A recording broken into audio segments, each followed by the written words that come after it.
ছয় সন্তান ও স্বামী ছেড়ে ভিক্ষুকের সঙ্গে পালিয়ে যাওয়ার অভিযোগ উঠেছে ৩৬ বছর বয়সী এক নারীর বিরুদ্ধে। ভারতের উত্তরপ্রদেশের হারদই জেলার ঘটেছে এই ঘটনা।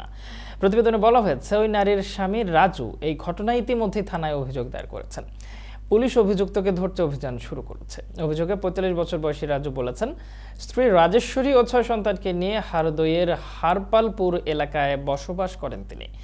৪৫ বছর বয়সী নানহে পণ্ডিত এলাকায় মাঝে মধ্যে ভিক্ষা করতে আসতেন।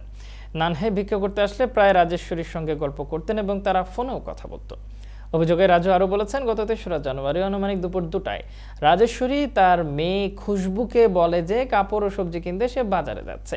এরপর রাজেশ্বরী না ফিরলে তিনি সবখানে খোঁজ নেন, কিন্তু তাকে পাননি। রাজু বলেছেন, একটি মহিষ বিক্রি করা যে টাকা ছিল তা নিয়েও তার স্ত্রী বাড়ি ছেড়ে চলে গেছে। তিনি সন্দেহ করছেন নানহে তাকে নিয়ে গেছে। পুলিশের পক্ষ থেকে বলা হয়েছে, তারা নানহে পণ্ডিতকে খুঁজছে।